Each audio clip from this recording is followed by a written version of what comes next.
시청자 여러분 안녕하십니까? 미스터 마켓 시간입니다. 자, 오늘은 이제 이번 주 금요일인 6월 2일부터 6월 6일까지 미국의 임상종양학회 ASCO 이제 학회가 있는 그 시점들이기 때문에 2023 ASCO 관련 주요 내용들, 그리고 우리나라에서도 한 20여 개 기업 정도 참여를 하는데, 우리나라에 또 상장 기업들이 있어서 ASCO에서 어떤 또 마일스톤 수치나 또 해외 빅파마들한테 어떤 또 어필이 될 수 있는 그런 뭐 요인들이 있는지 하나씩 또 살펴보는 시간 가져보겠습니다. 자, 오늘은 이제 2023 ASCO 항암 관련주를 알아보자 인데요. 그 ASCO가 이제 암 관련 학회가 되겠죠. 미국에서도 이제 그 글로벌 세계적으로 3대 이제 암 관련 학회가 열리는데, 그 중에서도 가장 큰 학회가 되겠습니다. ASCO는 미국 임상종양학회, 그리고 AACR은 미국의 암연구학회, ESMO는 유럽 종양학회가 되겠는데, 요 세 개의 암학회 중에서도 ASCO의 특징은 그 임상 결과 위주로 발표하는 가운데에서 M&A나 또 기술 이전 이런 것들이 상당히 활발하게 나타나기 때문에 또 관련 기업들이 있어서도 상당히 또 관심을 많이 갖는 학회가 되겠고요. 6월 2일부터 6월 6일까지 미국 시카고의 맥코믹 플레이스, 맥코믹 플레이스가 우리나라 강남의 코엑스의 대략 한 2배 정도 되는 규모라고 하는데요. 이 북미 최대 규모의 복합 박람회장인 맥코믹 플레이스에서 5일간 열린다고 하고요. 이번 ASCO에 있어서는 그 6천여 건의 이제 연구 결과들에 대해서 400여 개의 기업이 참가를 하고요. 그 400여 개 기업 중에는 우리나라 기업도 20개 기업이 참가를 하고 한 4만 명의 또 연구원 종사자들이 참여를 하는 학회다, 그렇게 지금 돼 있고요. 암 관련 학회 이제 ASCO에 있어서 ASCO가 아니고 글로벌 항암제 시장의 현재 규모와 이제 전망에 대해서 보겠는데요. 도표를 보면은 2021년도 기준으로 해서 2028년도까지 상당히 지금 228조 원 규모, 2021년 228조 원 정도 규모에서 2028년도에는 한 608조 원 정도로 해마다 한 15% 내외씩 계속 좀 성장하는, 커나가는 시장이 지금 항암제 시장이다, 그렇게 지금 볼 수가 있겠고요. 그리고 이제 빅파마의 질환별 파이프라인 비중, 이제 제약사 또 바이오 테크놀로지 회사들이 주로 이제 이 임상에 들어가는 그런 이제 비중들을 봤을 때는 역시 암이 상당수를 차지하죠. 거의 48.7%, 절반에 가까운 부분들이 이 바이오에 있어서도 암에 집중돼 있는 그런 면들을 볼 수가 있겠고, 그 다음으로는 이제 중추신경계 질환, 감염성 질환, 대사질환, 면역계 질환 등등이 나머지 또 반을 차지하고 있는 시점들은 되겠습니다. 그러니까 암 관련 학회라고 하면은 뭐 특정 세부 섹터, 세부 분야의 이제 학회이긴 하지만 사실 바이오 전체의 거의 한 절반 정도에 해당하는 부분들이 암이기 때문에 바이오의 또 가장 큰 뭐 학회가 되겠다, 그렇게 좀 볼 수가 있겠고요. 그리고 우리나라 같은 경우에도 주로 제약사 그리고 이제 바이오 테크놀로지 회사들이 주된 지금 임상 진행 중인 내용들 보면은 암이 38%, 미국보다는 좀 낮죠. 미국은 거의 한 절반 정도가 암이었는데 우리나라는 암이 절반 정도 암이 38% 정도 되고, 그 다음 중추신경계 질환, 또 감염성 질환, 대사질환, 면역계 질환, 이런 순서로 또 그 비중들이 나뉜다 볼 수가 있겠습니다. 역시 암 관련 학회에 있어서는 항암제, 암과 맞서 싸우고 또 암을 이제 이기고 극복해내는 이 항암제들 관련된 면들을 한번 쭉 살펴볼 필요가 있겠는데요. 항암제가 지금 한 3세대까지 오고 있는데 각고 세대별 특징들을 보겠습니다. 일단 1세대 항암제라고 하면은 그야말로 그 어떤 약을 이제 투여를 하는데, 뭐 간암에 걸렸다 하더라도 뭐 경구형으로 입으로 먹든지 혹은 뭐 주사를 맞든지, 일단 그 간암을 이제 간에 있는 암을 이제 죽이기 위한 그런 약물을 투하하는 부분들이 결국 몸 전체로 이제 퍼져나가기 때문에 이 암세포도 죽이지만 또 정상세포도 같이 죽임으로써 보통 부작용들 보면 뭐 탈모, 또 손발톱이 빠지는 현상, 그리고 뭐 설사나 또 여타 이제 다른 부위들이 약해지는 그런 식의 부작용들도 있었던 것이 이제 1세대 항암제가 되겠고요. 일종의 뭐 융단 폭격식이 되겠죠. 그래서 상대방의 군사기지뿐만 아니고 뭐 민간 시설들도 같이 파괴가 될 수밖에 없는 게 1세대 항암제가 되겠고요. 그다음 2세대는 흔히 이제 표적 항암제라고 하는 항암제가 이제 2세대 항암제가 되겠는데, 아까 그 1세대가 융단 폭격식이라고 본다면은 요거는 딱 뭐 미사일로 타겟팅을 정해갖고 군사 기지만 이제 공격한다, 뭐 그런 의미가 되겠는데요. 2세대는 그 암이 만들어내는 어느 부위에 이제 암이 발생했을 때 암이 만들어내는 아주 특이한 단백질, 그걸 이제 찾아가서 딱 그 부위에 작용하는 항암제가 되겠는데, 1세대보다는 좀 정확하게 딱 필요한 부분만, 암이 있는 부분만 찾아가는 면들은 있지만 내성이 상당히 좀 강하게 생기고요.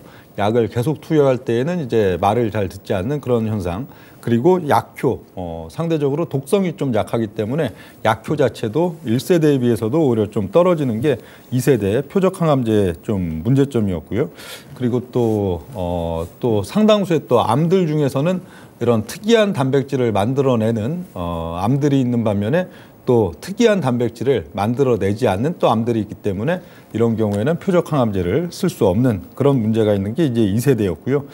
그 다음 지금 2.5세대 그 항암제 같은 경우에는 흔히 ADC 표적 항암제라고 하는데요. 이건 일종의 뭐 유도 미사일이다. 아까 그 2세대 항암제가 미사일이라면은 요거는 좀 유도 미사일이다, 그렇게 지금 볼 수가 있겠는데요.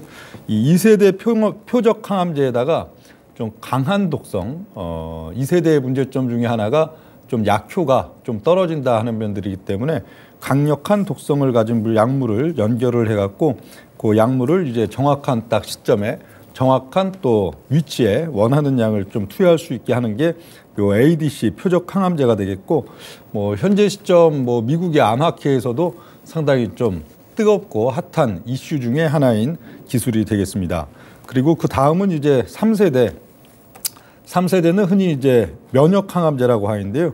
면역 항암제의 특징은 그 1세대, 2세대 항암제들이 특정 부위, 이제 암이 있는 부분을 이제 막 공격을 해갖고 외부에서 이제 약물로 공격을 해갖고 암과 싸우는 그런 체계라면은 3세대 면역 항암제 같은 경우에는 우리 몸 안에서, 몸이라는 게 일종의 그 스스로 어떤 뭐 병균이 침입을 하든 어떤 또 병에 걸리든 스스로 이제 또 막 이제 이겨내기 위한 물질을 또 만들어내고 그런 작용들을 한다고 하는데, 그런 식으로 암은 워낙 또 일반 뭐 감기나 이런 거는 시간이 지나면 좀 낫지만, 암 같은 경우에는 그게 몸에서 나오는 물질 자가 면역으로 힘들기 때문에 암은 또 그렇게 치료를 못 해왔던 게 1세대, 2세대인데 3세대 면역 항암제는 몸이 스스로 또 암과 싸울 수 있게 도와주는 역할을 하는 항암 치료, 이게 이제 면역 항암제가 되겠고요. 그 방식에 있어서는 두 가지가 되겠습니다. 면역 항암제의 방식은 면역 관문 억제제 방식과 면역 세포 치료제 방식이 있는데, 이걸 간단히 예를 들면 암이 생기면 우리 몸도 그렇지만 우리 몸도 어떤 뭐 질병이나 바이러스가 들어오면 그걸 이겨내려고 어떤 성분도 만들어내고 저걸 하지만, 암세포도 역시 마찬가지죠. 암세포가 스스로 이제 생존하기 위해서 사람의 몸, 동물의 몸 속에서 이제 어떤 계속 양분을 흡수하면서 살아남기 위해서는 이게 암에 대해서 이제 암을 죽이려는 물질들이 오는 거를 좀 막아내는 그런 역할을 하는 그 면역 체계를 좀 작동시키지 않게 문을 잠가버리는 그런 면들이 있는데, 그거를 이제 풀어버리는 방식이죠. 암이 이제 이 약물에 대해서 싸우지 못하도록 스스로 이제 방어 기능을 억제하는 그런 역할, 일종의 손과 발을 묶어버리는 그런 역할을 하는데 면역 관문 억제제의 경우에는 암의 방어 기전을 이제 직접적으로 해제, 직접 이제 요 면역 항암제가 암의 이제 어떤 싸움의 수단들을 그냥 차단시켜버리고 제거시켜버리는 게 면역 관문 억제제가 되겠고, 면역 세포 치료제 같은 경우에는 그 암의 방어 기전을 이제 우리의 몸에서 나오는 어떤 뭐 물질이나 작용들이 이걸 풀어낼 수 있도록 도와주는 게 이제 면역 세포 치료제가 되겠는데, 요 두 가지가 기본적으로 지금 3세대라고 불릴 수 있는 면역 항암제가 되겠고요. 지금 ASCO에 ASCO에 있어서는 우리나라 기업들이 있어서는 20여 개 기업이 참여하고 있는데, 이 중에 또 주된 어떤 이슈들이 있는 기업들 하나씩 또 살펴보겠습니다. 현재 보면 루닛이 되겠는데요. 루닛은 어떤 뭐 치료제, 약을 만드는 회사는 아니죠. 그렇지만 항암 요 국제 종양학회에 지금 이제 또 참가를 하고 있는 부분들은 암에 있어서의 이제 분석, AI를 통한 암 분석, 이 부분들이 또 학회에서 상당히 또 관심을 모으고 있고, 글로벌에서도 상당히 관심을 또 갖는 분야가 되기 때문에 루닛도 참가를 하는데요. 그 루닛은 최근 뭐 주가가 또 이제 뭐 작년도 연말에 그런 임상 통과 부분들도 있었고, 또 암 학회에서 어떤 또 마일스톤 수치에 대한 또 해외 기업들의 또 PR이 잘 될 거에 대한 기대감, 이런 것들도 있고 해갖고 주가가 최근 연말 이후에 좀 꾸준히 올라오는 그런 양상들이 있었던 게 루닛이 되겠는데, 루닛은 루닛스코프가 환자의 암 조직을 AI로 분석을 해서 환자에게 이제 면역 항암제가 적합한지를 판단해 주는 것인데, 이게 좀 의미가 있는 게 면역 항암제 자체가 현재 좀 많이 비싸다고 합니다. 면역 항암제가 때로는 그거 이제 딱 한 방을 맞고도 암이 제거되거나 하는 경우들도 상당히 있기 때문에 요 면역 항암제에 대해서 또 상당히 시장 뭐 또 환자들의 관심도 크지만 워낙 비싸니까요. 한 병에 1억 원 이상, 수억 원을 호가하는 경우들도 상당히 많기 때문에 이게 환자가 이걸 맞았을 때 워낙 비싼 이 면역 항암제이기 때문에 이게 약이 안 들어버리면은 굉장히 허무하겠죠. 뭐 2억 원을 들여서 한 방을 맞았다 하더라도 약이 들어서 뭐 고쳐지면은 뭐 상당히 뭐 그래도 의미가 있겠지만, 비싼 돈을 들여서 맞았는데 전혀 약효가 없다, 이럴 경우에는 굉장히 좀 허무한, 뭐 몇십만 원, 몇백만 원짜리 약은 뭐 그렇게 그것도 뭐 허무하겠지만 몇억 원짜리 약이기 때문에 굉장히 좀 허무할 수가 있는데, 요 면역 항암제가 뭐 1억 원이 넘는 가격이어도 어떤 환자에게 맞았을 때 그게 약이 들 수 있는 확률이 대략 한 25% 정도 된다고 합니다. 그러니까 반응률이 4명 중에 하나가 되겠죠. 그렇다고 또 그렇게 낮은 건 아니죠. 예, 뭐 거의 난치병, 극복하기 어려운 암에 걸려서 이제 뭐 6개월뿐이 못 산다, 1년뿐이 못 산다 이러고 있는데, 예를 들어 뭐 3억 원짜리 이게 뭐 면역 항암제인데 그걸 맞아서 살 확률, 오히려 이게 암이 극복할 확률이 4분의 1, 25%다 하면은 수요가 상당히 있을 수밖에 없겠죠. 이게 뭐 2.5%다 이래 버리면은 야, 이건 뭐 거의 확률이 굉장히 낮으니까 힘들겠지 하지만 4분의 1은 우리가 뭐 이렇게 뽑기를 하더라도 또 능히 걸릴 수도 있는 수준이죠. 그리고 뭐 또 돈이 많으면은 뭐 4번 맞아서는 안 되는 거죠. 이게 약이 안 듣는 거는 약 자체의 어떤 문제보다는 자기의 몸과의 반응성 때문에 4번 맞는다고 된 건 아니에요. 그건 잠깐 착각을 했고요. 이렇게 비싸기 때문에 이걸 미리 알 수가 있으면 좋겠죠. 이 사람은 이거를 좀 비싼 약인데 2억 원을 들여서 한 방을 맞아서 이게 몸에서 반응을 긍정적으로 해서 암을 극복할 수 있는 사람과, 그럴 경우에는 그걸 미리, 또 이 사람은 또 이걸 맞아봐야 돈만 버리는 거지 몸이 반응을 안 할 사람이다, 이거를 미리 판별을 할 수 있으면 굉장히 좋은데, 그걸 하는 회사가 이제 루닛이고, 루닛의 루닛스코프가 되겠는데요.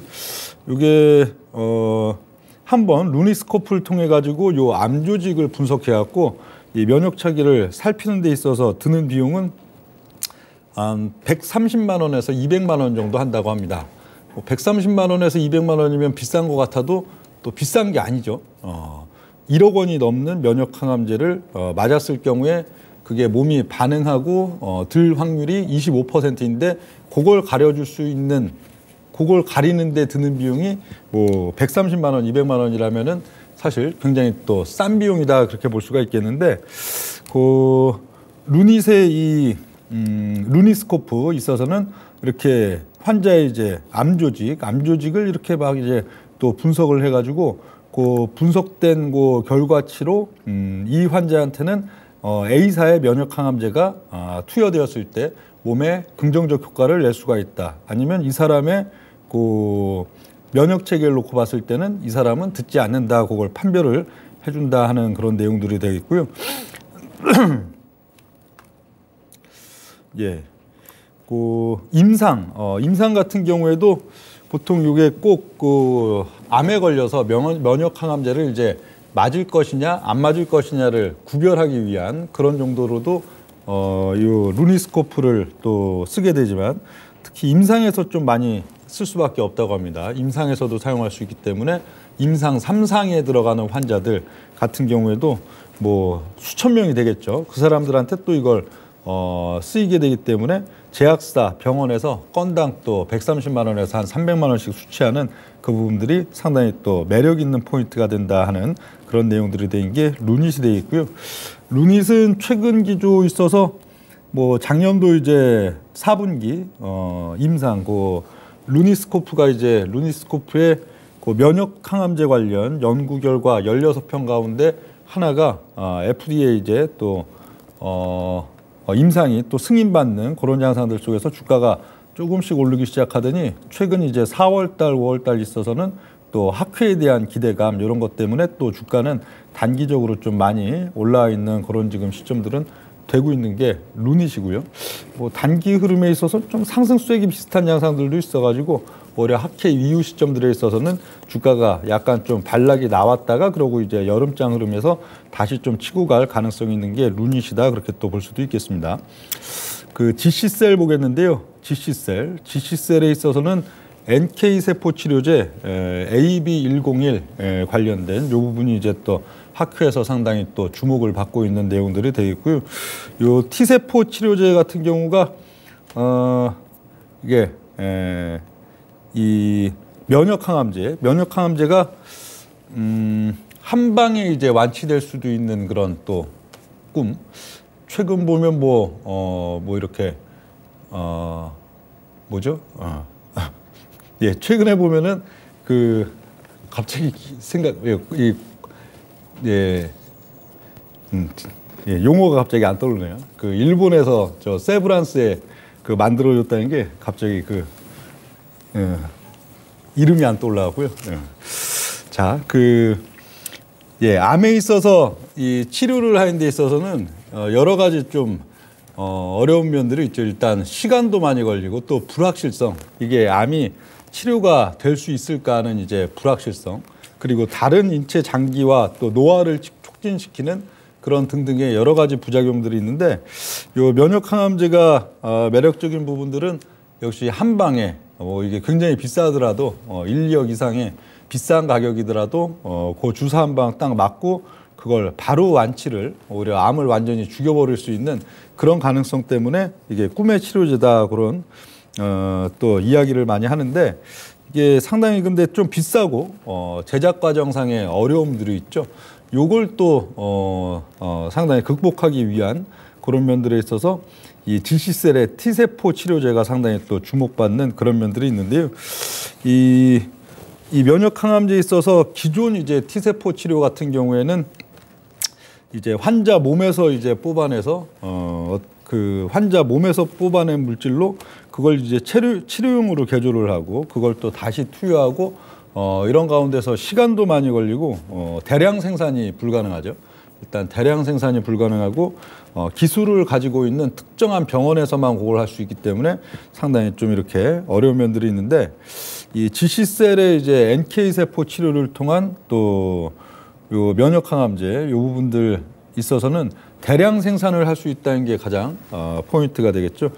줄기세포를 통해서 줄기세포로 만들어서 요걸 이 치료제를 만들기 때문에 환자에게서 이제 직접 한 명씩 뽑아내서 또 이제 다른 사람의 이제 T세포는 그 사람한테는 이제 말을 듣지 않기 때문에 그야말로 그 환자에게 뽑아낸 이 T세포로 만드는 면역항암제에 비해서 이 GC셀이 이 NK세포를 줄기세포를 통해서 이제 만드는 그 치료제는 이 줄기세포를 통해서 하기 때문에 꼭 그 사람의 그 몸에서 채취한 것뿐만 아니고도 대량 생산을 할 수 있다는 게 가장 좀 포인트가 되겠고요. 이 대량 생산을 하는 가운데서도 몸에서의 거부 반응이 상대적으로 굉장히 좀 낮다 하는 면이 상당히 좀 매력적인 특징으로 또 부각이 되고 있는 게 GC셀이 되어 있고요. GC셀의 현재 시점 차트 양상들 보면은 이게 주간 차트가 되겠죠. 주간 차트니까 여기가 2020년이 되겠고요. 여기가 2021년이 되겠고 여기가 2022년 그리고 여기가 2023년이 되겠습니다. 역시 뭐 2020년도 상반기와 또 2020년도 연말에 주가가 크게 올라간 이후에 거의 1년 가까이를 고점권에서 이제 등락 과정들을 보이다가 2022년도 대세락 국면 그리고 작년도 가을을 필두로 주가가 좀 어느 정도 바닥을 잡고선 등락을 보이고 있는 GC셀, 뭐 녹십자셀이 되겠는데 요번 또 ASCO 학회에 있어서의 어떤 또 기술적인 어필 이런 걸로 인한 또 뭐 해외 또 대형 제약회사들과의 어떤 연계 가능성 이런 것들이 상당히 또 주목되고 있는 시점들이 되어 있고요. 다음은 이제 앱클론이 되겠습니다. 앱클론도 이 면역 세포 치료제 쪽이 되겠죠. 앱클론에 있어서 보면은 그 특징이 기존의 이제 T세포 치료, 면역세포 치료 있어서의 치료제는 주로 생쥐에게서 뽑아낸 단백질을 활용하는 특징들이 있는데 요 앱클론은 닭에서 뽑아낸다고 합니다. 닭의 항체를 이제 유전자 조작을 해서 또 인간화 항체 작용들을 하고 이럼으로써 거부 반응이 쥐에서 뽑아낸 것보다는 훨씬 적은 특성들이 있는 게 요 닭에서 뽑아낸 앱클론 치료제의 특성이라고 하고요.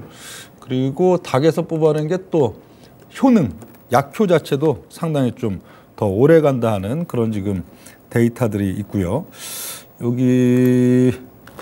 요게 암이고요. 암 조각. 요게 이제 암 조각, 뭐 캔서 셀이라고 돼 있죠. 이게 이제 암세포가 되겠고 암세포에 요 AT101이라는 요 물질이 이제 딱 표적으로 와가지고 암세포 주변에 이렇게 돌기처럼 나와 있는 여기다가 이게 면역항암체를 이제 딱 투여를 해야 되는데 사실 뭐 우리가 보기에는 여기에 투여하는 거나 여기에 투여하는 게 뭐 그렇게 차이가 있을까 싶긴 하지만 그게 또 굉장히 기술적 차이가 있는 거고 그만큼 또 더 깊게 안쪽으로 이걸 투입시키는 게 약효능이 훨씬 또 뛰어나다고 하는데 앱클론의 특징이 이렇게 암세포 주변에 이제 돌기들이 있어가지고 보다 훨씬 기존보다는 좀 안쪽으로 찔러 넣을 수 있는 요게 상당히 또 특징이다. 그래서 뭐 약효가 상대적으로 훨씬 또 좋다는 그런 뭐 얘기들이 있고요. 그래서 현재 뭐 일상에 있어서는 일상에서 그 9명의 환자 중에서 6명이 완치가 되고 2명은 뭐 치료 효과를 봤다. 그리고 뭐 그 9명이 다 이제 암이 뭐 재발했거나 기존 치료제는 안 통하던 환자였다. 뭐 그런 결과들을 앱클론 회사에서는 또 자랑스럽게 발표를 했었고요. 앱클론에 있어서의 현재 이제 주가 흐름들 보면은 저기 2017 뭐 거의 바이오 사이클 주기마다 한 번씩 오르기는 오르죠. 여기 2017년 뭐 여름 흐름에서도 한번 크게 좀 올랐다가 그러고 나면 이제 또 한 2년 3년 조정기 들어가고 또 2020년도 이제 바이오장에서도 한번 크게 올랐다가 또 길고 긴 조정기 들어가고 그런 지금 시점. 그러고는 지금 또 꾸물꾸물하고선 이제 어느 정도 모양을 좀 갖추고 있는 이런 단계인데 이게 주기적으로 이렇게 차트가 똑같이 나오는 부분들은 그래도 기술적인 요 암 관련 특히 이제 면역 세포 치료제 관련된 기술력 자체는 상당히 인정되고 부각되기 때문에 바이오장이 딱 오기 시작하면은 그래도 에콜론이 좋은 기술을 가지고 있지 하고선 주가가 일단 뜨기는 뜨는데 항상 보면 또 이게 또 뭐 재무적인 부담, 밸류적인 부담, 항상 연구개발비로 비용은 해마다 그래도 꾸준히 나가는데 아직 그렇게 뭐 수익이 크게 수치되지는 않기 때문에 주가가 한번 오르고 나서 어떤 가격권을 이제 또 지지대로 삼고 다음 가격으로 밀고 올라가고 그런 식으로 작용을 못하는 게 또 에콜론 주가의 뭐 특징이다 이렇게 볼 수가 있겠고요. 대체적으로 보면 이렇게 그냥 주기성을 띠는 회사들이 많은 게 또 바이오 또 종목들의 또 특징 중에 하나가 또 되겠습니다. 다음 보면 이제 ST 큐브가 되겠는데요. ST 큐브의 지금 뭐 타이틀은 열세공의 새 기술이다 이런 식으로 지금 써 있는데 여기 어떤 얘기냐면요. ST 큐브인데 뷰크라고 써 있네요. 여기 암세포, 여기 암세포인데요. 여기 암세포고요. 그리고 이제 이게 T세포, 이제 암세포를 이제 죽이고 파괴하기 위한 이제 면역 T세포가 되겠는데 일종의 뭐 아까 그 열쇠공의 세기술 그렇게 써 있었는데 이게 좀 열쇠처럼 생겼죠. 암세포에는 이런 단백질 돌기, 기존 지금 뭐 치료제에 있어서는 주로 요 PDL1이라는 단백질, 암세포가 이렇게 뭐 암세포를 죽이려고 이렇게 적들이 나타나면, 적이라는 건 우리 몸에는 굉장히 우호적인 세력들이죠. 암세포한테 적이니까 그 적들이 나타나면은 이제 암세포에서 이제 PDL1 단백질이라는 게 이제 작용을 해갖고 자기를 죽이려는 이제 T세포들을 이제 파괴하는 그런 양상들을 하는데 기존 이제 면역 치료제들 주로 보면은 요 PD1이라고 하는 요 단백질들을 요걸 이제 억제하고 파괴하는 그런 이걸 작용을 통해 가지고 암세포를 죽이는 그런 양상들을 가져갔는데 ST 큐브에서는 특별하게 요 PDL1 단백질이 아니고 BTN1A라는 BTN1A1이라는 그 단백질, 뭐 이게 뭐 구조는 똑같습니다. 구조는 똑같은데 요 단백질의 종류 중에서 다른 단백질 구조, 그걸 이제 활용해 가지고 요 만드는 그 약이 이제 ST 큐브의 약이 되겠는데 타겟이 다른 거죠. 단백질의 타겟이 BTN1A1이다 이렇게 돼 있는데 이러면은 뭐가 좀 좋냐면은 기존 이제 타겟 주로 뭐 글로벌 제약사들도 주로 타겟팅 삼고 있는 PDL1 같은 경우에는 요 암세포에서 발현되는 비율이 상대적으로 좀 낮죠. BTN1A1보다는 좀 낮아요. 뭐 비소세포 폐암이라면은 BTN1A1은 54% 정도인데 반해서 PDL1은 33%, 뭐 전체 평균으로도 이제 50%, 26%니까 PDL1을 이제 PDL1의 발현을 기다리는 것보다는 BTN1A1의 발현을 기다리는 게 훨씬 확률적으로 또 높고 쉬운 방법들이 되겠는데 요걸 또 발견을 해갖고 이걸 이제 타겟팅이 상당히 다른 면들이 되기 때문에 또 학회에서 상당히 관심이 많은 게 또 ST 큐브의 또 면역 항암제 관련된 내용들이 되겠고요. ST 큐브의 그 뭐 차트는 작년에 많이 올랐었죠. 작년도 이제 작년 7월 달에 주가가 상당히 좀 급등하는 그런 양상들이 나타났었고요. 거의 한 2달 사이에 주가가 한 7배 정도 올랐었으니까요. 그러고는 또 주가가 작년도 가을에 좀 반락하는 듯 싶더니 최근에도 주가가 그래도 어느 정도 무너지지 않고 좀 유지하고 있는 그런 특성을 갖고 있는 ST 큐브가 되겠고요. 다음 종목은 레고캠 바이오가 되겠습니다. 레고캠 바이오를 지금 보면 레고캠 바이오는 ADC 기술, 아까 그 면역 항암제 관련된 이제 세대 구분에 있어서 1세대, 2세대, 2.5세대, 3세대 그 가운데에서 ADC 기술은 2.5세대죠. 2.5세대. 2.5세대. 요 차세대 ADC 기술 관련돼서 뭐 작년 학회에서도 상당히 관심을 많이 받았던 게 또 레고캠 바이오가 되겠고요. 레고캠 바이오 같은 경우에는 요게 이제 뭐 약물질이 되겠는데요. 또 요게 이제 암세포고, 이게 암세포고, 요게 약물질이고, 그 요걸 여기 뭐 핀셋 같은 걸로 여기 막 이렇게 찔러 있죠.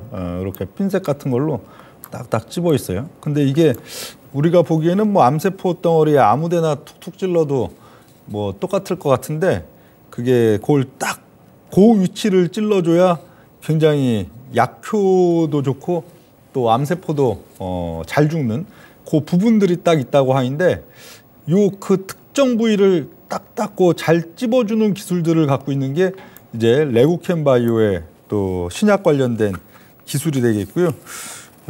레고캠 바이오는 요 ADC 기술이라는 게 이제 항체랑 그리고 약물을 붙이는 기술이다. 뭐 그런 뜻이라고 하고요. 이 강한 독성을 가진 강한 약효를 가진 물질을 이제 항체에 이제 붙여서 보내면은 그게 이제 더욱 약효가 좋아지고 또 부작용도 줄어든다 하는 그런 것인데 작년도에 있어서 가장 히트를 쳤던 이제 항암제 중에 하나가 아스트라제네카의 엔허투라는 항암제가 되겠는데요. 요거랑 같은 기전이고 같은 기술이라고 합니다. 레고캠 바이오가 지금 갖고 있는 기술이 그 아스트라제네카의 또 그 엔허투랑 같은 그 기전이라는데 아스트라제네카의 엔허투에 비해서는 좀 더 독성이 약효가 좀 높은 그런 약을 이제 여기에다가 요 핀셋 같은 거에다가 붙여서 투과를 했는데 뭐 부작용이 없었다. 뭐 그런 또 뭐 레고캠 바이오의 그 설명이 있었고요. 최근 21년도에는 영국의 익수다 테라퓨틱스의 요 관련된 기술을 또 그 매각하면서 또 마일스톤 계약도 그래도 대규모로 만들어냈던 게 레고캠 바이오의 또 요 면역화 차세대 ADC 기술에 대한 부분들이 되겠습니다. 그 레고캠 바이오는 주가가 좀 굉장히 특이하죠. 여기가 20년도인데요. 20년도 여름에 뭐 여느 바이오주나 마찬가지로 번쩍 떴다가는 뭐 어떻든 조정은 조정인데 그 이후에 지금 거의 한 3년 동안 조정인데 그렇다고 중심값 자체 올랐던 가격을 도로 다 빼놓고 이제 하는 것도 아니고 이게 조정은 조정인데 또 주가가 상당히 좀 유지하는 가운데에서는 또 등락 과정들도 주기적으로 이렇게 가져가면서 이러고 있는 게 현재 레고캠 바이오가 되겠고요. 이런 경우는 주로 보면은 주가 또 다음 사이클 이쪽 뭐 주기적인 이 섹터 사이클의 다음 사이클이 왔을 때는 또 신고가를 뚫고 새로운 뭐 고점을 만드는 경우들도 상당히 또 많이 나타나는 게 또 이런 유형들이 또 되겠습니다. 그 ABO는 보겠습니다. ABO는 비소세포 폐암 관련해 갖고 비소세포 폐암부터 이제 간단히 좀 보고 그 다음 이제 ABO의 또 기술 관련된 부분들을 해야겠는데요. 이 폐암에 있어서는 이게 암이 참 뭐 다양한 이 다양한 몸의 다양한 장기에 다양하게 또 있는 게 이 암이지만 그 가운데서 제일 또 비중이 높은 거는 폐암이라고 하죠. 폐암이 암 종류 중에서도 제일 많다고 하고 또 그 폐암 안에서도 거의 비소세포 폐암이 한 85%에 이른다 이렇게 돼 있는데요.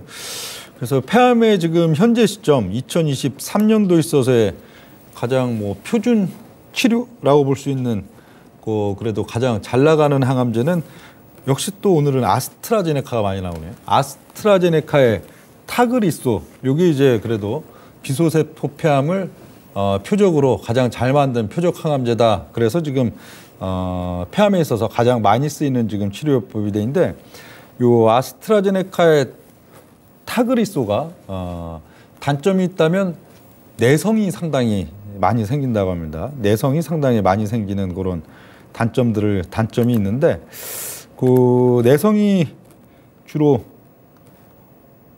여기 있군요. 내성이 주로 생기는 요인들에 있어서는 여기 보면 메탄프라고 지금 12% 이런 식으로 지금 써 있는데, 타그리소, 아스트라제네카의 타그리소에 있어서 요 내성 환자의 한 15%, 그리고 2차 치료제 내성 환자에는 거의 한 50%가 이런 내성이 생기는데, 내성이 생기는 이유는 이런 변이가 발생한다고 합니다. 이런 변이가 발생하고, 이게 암세포인데요. 이 암세포의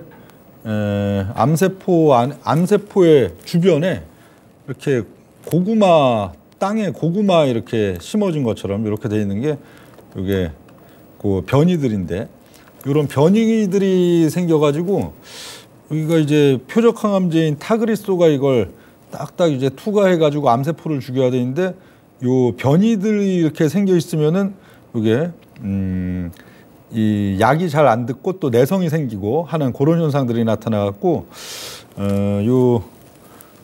에이비온의 약물이 하는 기능은 이 변이들한테 이게 달라붙어갖고요. 요 ABN401이라는 요 물질이 이 물질이 요 변이들한테 달라붙어갖고 얘네들이 기능을 못하고 얘네들이 이제 자라지 못하게 해갖고 아스트라제네카의 약이 정상적으로 내성이 그래도 상당히 적게 작용을 할 수 있게 해주는 그런 역할을 하는 게 이제 에이비온의 약물이다, 그렇게 볼 수가 있겠는데요.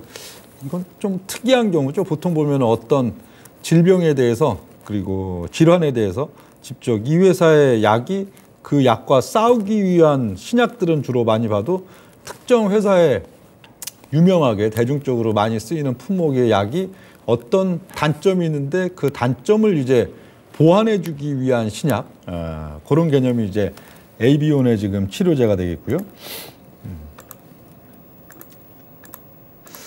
에이비온은 주가가 21년도 가을에는 그래도 처음에 뭐 좀 이렇게 인기도 있고 한 2주 정도, 주봉이니까요, 2~3주 정도 인기도 있고 하다가 그 이후엔 그냥 뭐 주가 쭉 빠진 상태에서 그래도 한 7,000원, 8,000원 정도를 저점으로 계속 좀 등락만 보이고 뭐 그래도 주기적으로 한 번씩 그래도 좀 올랐다 내렸다 하는 그런 양상 보이고 있는 에이비온이 되겠는데, 에이비온도 이번 ASCO 관련해 갖고는 좀 기대감이 있는 그런 지금 기업이다, 그렇게 볼 수가 있고요.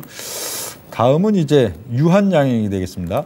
유한양행도 조금 전 이제 비소세포 폐암 관련된 그 치료제가 상당히 좀 이번 학회에 있어서 또 그 관심을 많이 받는 부분들이 되겠는데요. 비소세포 폐암에 있어서는 현재 시점은 그 아스트라제네카의 타그리솔 주로 많이 쓴다 하는 내용을 조금 전 이제 에이비온에서 봤었는데, 그 이제 현재로서는 이제 최강자인 그 타그라솔을 대체할 수 있는 가장 그래도 눈앞에 그래도 와 있는 그런 이제 회사가 이제 유한양행의 표적 항암제 레이저 탄입이 되겠는데요. 현재 이제 3상 결과 앞두고 있는 지금 시점들이라 상업화가 상당히 지금 가까워 있다 하는 내용들. 그래서 기존 이제 아스트라제네카의 지금 거의 뭐 독주 상태인 비소세포 폐암 부분에 있어서 게임 체인저로 새로 이제 등극을 할 것인가 하는 기대감이 상당히 있다는 그 유한양이 되겠는데요. 이 레이저 티닙, 요 유한양행, 사실 이게 뭐 처음에는 오스코텍에서 만드는 물질이죠. 오스코텍에서 만든 물질을 이제 유한양행 그리고 얀센 세 회사가 그래도 좀 큰 회사들이 붙어야 개발도 또 빠르고, 또 얀센 같은데 글로벌 또 빅파마가 붙어줘야 또 향후 이제 신약이 본격적으로 출시됐을 때 글로벌 판권이나 판매에 있어서 상당히 또 이점이 있기 때문에 그 세 회사가 지금 같이 뭉쳐서 지금 만들고 있는 레이저 티닙이 되겠는데, 그 삼상 지금 뭐 관련된 그 내용들 보면은 요 무진행 생존 기간, 즉 약효 기간이 요 레이저 티닙이 오히려 아스트라제네카의 현재 독주 중인 타그리소에 비해서는 상당히 좀 길다. 평균 보면 뭐 한 20개월 가까이 나오죠. 16, 17, 20개월 정도 레이저 탄입은 그 정도 나오고, 기존 이제 타그리소 같은 경우에는 평균적으로 한 17개월, 한 2개월 이상 반응 지속 기간도 좀 길다 하는 그런 내용들 지금 볼 수가 있고요. 현재 그 유한양행과 오스코텍은 그 마일스톤이나 또 개발에 있어서의 어떤 또 부수적인 수입들 그리고 한국 내 로열티 이런 면들은 유한양행이 60% 그리고 오스코텍이 40% 한 6대4 정도의 지분율이다 그렇게 좀 보면 되겠고요. 그 이제 얀센 같은 경우에는 글로벌 판권은 얀센이 또 가져간다. 그래서 이제 세 회사가 함께 지금 뭉쳐서 지금 개발 중인 지금 상태가 되겠고요. 유한양행에 있어서는 2020년도죠. 2020년도 주가 연중 흐름에서 좀 꾸준히 올랐었고, 그러고 나서는 2021년, 22년, 23년 상반기 현재 시점까지도 주가가 그렇게 크게 오르지도 않고 주가가 또 빠지지도 않고 그러고 또 다음 시점을 좀 기다리고 있는 그런 단계 이런 위치다 보니까 사실 또 주가가 이제 조금씩 오르기 시작하는 그런 양상들 되면은 또 뭐 사상 최고가 내지는 또 뭐 사상 최고가 그걸 또 돌파하는 뉴스들도 또 쉽게 머지않아 볼 수 있는 회사가 또 유한양행이 되겠고요. 오스코텍은 2020년 그리고 2017년 여기도 이제 바이오 장세고기에서는 항상 주가가 상당폭 한 서너 배 정도씩은 주로 올라왔었고요. 그러고 나서 2018, 19년에는 주가 자체는 그렇게 빠지지 않으면서 기간 조정이 좀 길게 나타났던 반면에 이번 2021년, 22년은 주가가 거의 20년 상승의 원점까지 주가가 빠지고 지금 좀 바닥 다지기 이렇게 좀 나오고 있는 그런 양상들이 되겠는데, 역시 오스코텍 같은 경우에도 그 마일스톤 수치를 하긴 했어도 그 재무 이게 시가총액 자체는 그래도 상당히 좀 떠 있는 그런 상태인데 재무적으로는 그래도 해마다 연구개발비가 꾸준히 나가면서 이 몸집이 좀 부풀지 않는 그런 면들이 있기 때문에 주가가 다시 또 반락이 나온 그런 면들 지금 또 볼 수 있는 게 오스코텍의 지금 시점들이다 볼 수가 있겠고요. 그 이제 이 외에 또 이제 이번 미국 종양학회에 있어서 상당히 관심을 지금 갖는 분야들은 대략 요런 한 6가지 정도가 되겠는데, 이 중에서 보면 역시 마이크로바이옴 부분이 단순히 뭐 장이나 미생물, 뭐 프로바이오틱스 이런 차원들을 넘어서 암에서 이제 암 치료에 사용이 가능한지에 대한 연구, 이것도 상당히 좀 주요한 관심 주제다 그렇게 지금 되고 있고요. 또 하나 이제 또 RNA에 대한 연구, RNA가 그 뭐 코로나 기간 동안에 이제 뭐 백신 이런 쪽 등등 해갖고 상당히 좀 개발이 많이 됐었는데, 요 RNA도 또 각종 암에서 활용이 가능한지 하는 그런 부분들.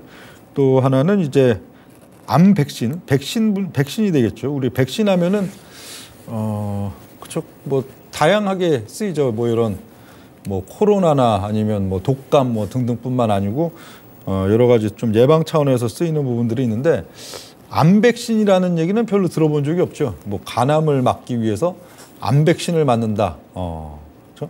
암은 일단 암이 몸에 발생을 하고 그 다음에 이제 치료에 발생을 하고 치료에 대한 부분들만 있지 백신에 대한 면들은 없는데, 이게 암에 있어서도 일종의 백신, 각 그 다양한 암들에 대해서 미리 백신을 맞아가지고 그걸로 암을 상당히 이제 걸리는 빈도를 낮게 한다거나 또 걸리지 않게 한다거나 이런 항암 백신에 대한 부분, 요 3가지 부분 정도가 가장 또 관심을 많이 또 받고 있는 이번 학회의 또 관심사이다 하는 내용들 되겠습니다. 네, 시간이 다 됐군요. 예, 오늘은 이제 요 이번 주 내일 모레 그 6월 2일부터 6월 6일까지 열리는 미국 시카고에서 열리는 그 ASCO 관련된 또 주된 관심사 내용들과 또 해당 기업들 관련 기업들에 대한 또 모멘텀 관련된 내용들 한번 또 살펴봤습니다. 예, 또 다음 시간에 뵙도록 하겠습니다. 감사합니다.